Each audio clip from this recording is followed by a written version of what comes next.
안녕하세요. 저는 대구 드늘한병원의 과관섭 원장입니다.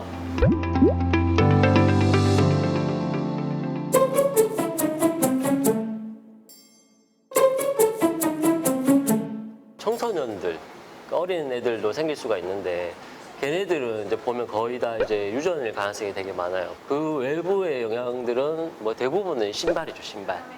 되게 좁은 구두나 하일 이런 거 신다 보면 요 영향이 있을 수 있죠.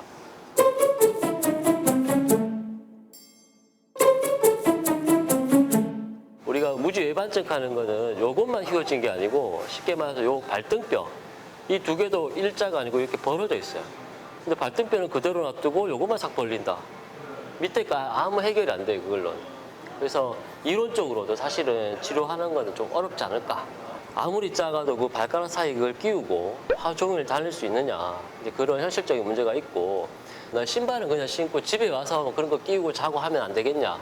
이렇게 걸을 때, 체중이 실릴 때 이게 발가락이 더 많이 벌어지는데, 제가 봐서는 그게 치료가 되는 개념은 아닐 것 같아요. 근데 이제 교정기를 우리가 쓰는 경우가 뭐 간혹 있는데, 청소년들 중에 어떤 경우에는 10살 이전에도 이제 발가락이 휘기 시작하는데 10살이면은 이제 성장판도 사실은 덜 닳았을 가능성이 많고 수술을 10살짜리를 발가락 수술을 한다 하는 게 좀 그렇잖아요. 그래서 그런 경우에 이제 수술을 좀 나이 성인이 될 때까지 기다리기 위해서 더 심해지지 않도록 하기 위해서 잠깐 쓰는 거. 뭐 그 정도는 추천해 볼 수는 있을 것 같아요. 근데 교정기로 모든 것을 해결한다? 그건 좀 안 되고 경미한 경우에 이제 난 신발도 이제 구두도 잘 안 신고 할 거니까 좀 심해지지 않도록 좀 관리를 하면 어떻게 할까요? 물어보면 이제 그런 걸 써볼 수 있습니다. 이렇게 권하는 정도? 네, 그 정도라고 생각합니다, 저는.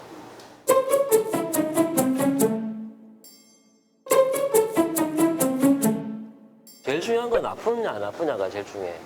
그래서 대부분은 이제 이렇게 발가락이 휘어져 있으면 속 튀어나온 여기가 신발에 자꾸 눌리고 하니까 처음에는 신발 신을 때면 좀 아프다가 시간 지나면 여기가 막 붓고 빨개지고 심하면은 뭐 살까지 다 헤어져 갖고 오신 분 있어요.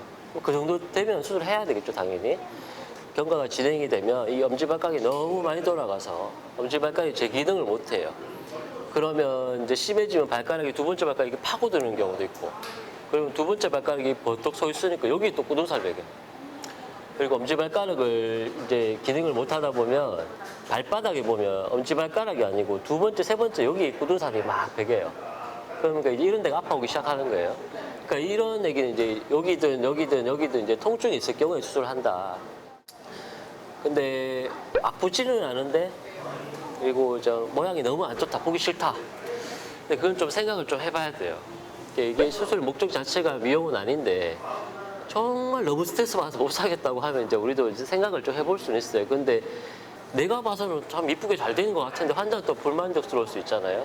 제 생각에는 뭐 2명 중에 1명 정도로 만족을 못 한다 이렇게 생각하기 때문에 웬만하면 통증이 없는 미용 목적의 수술을 권하지는 않는다. 근데 이게 내 생활을 이제 방해할 정도 너무 스트레스면 이제 고민을 해보는 거고, 어쨌든 제일 중요한 건 통증. 아무리 심해도 안 아픈 사람이 있어요. 그럼 안 하지 뭐. 할 필요가 없죠. 네.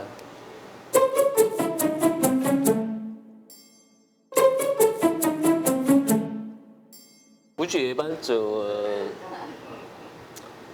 이론이 있어요. 그러니까 발가락을 싸고 있는 인대들이 있는데 이렇게 발가락을 딱 잡아주는 균형을 잡아줘야 되는데 얘네들이 발가락이 틀어지면서 위치가 바뀌어버려요. 원래 이렇게 잡아주는 녀석들이 이렇게 잡다 보니까 갈수록 이 인대들이 엉뚱하게 더 악화시키는 역할을 하게 돼요. 그래서 대부분은 진행을 해요. 더 심해지고 발가락이 더 휘고 관절염이 올 수는 있는데 뭐 올 거니까 미리 무조건 수술해라 이렇게 말하지도 못하죠. 통증이 없는 상태에서는. 그래서 어쨌든 놔두면 변형은 더 진행되고 나이가 더 드셔갖고 관절염이 올 확률은 많다. 네, 그 정도죠.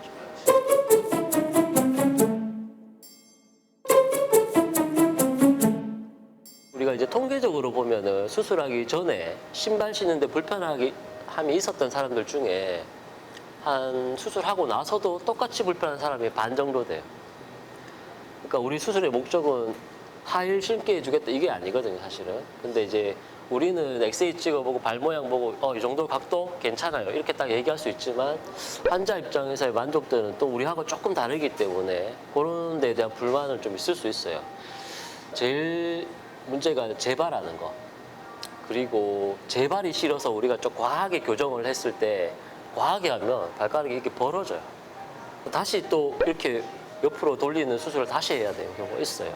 생길 수 있는 합병증이라면 합병증이죠.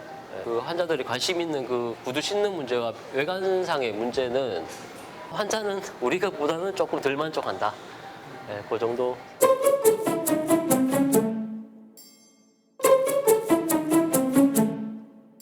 네, 오늘 무지 외반증에 대해서 제가 전반적인 얘기를 드렸는데 이제 한 가지 오해를 하시면 안 되는 거는 이제 자꾸 제가 얘기를 하다 보니까 엄청 심해지면 엄청 아프면 와라 뭐 이런 얘기처럼 들릴 수도 있어요. 근데 이제 발은 아까 얘기했지만 진행을 하니까 매일 자기 발 볼 수 있잖아요. 지난해하고 좀 발가락이 더 휘었네 뭐 이런 느낌이 든다든가 뭐 엉뚱한 발바닥이 아프다든가 아니면 자꾸 엄지발가락 두 번째 발가락 사이에 땀이 너무 차고 이상하게 좀 짓무른다 이런 느낌 있으시면 일단 병원을 오시고요. 뭐 더 자세한 얘기는 든든한 병원에 오시면 제가 시원하게 대답해 드리도록 하겠습니다. 네, 감사합니다.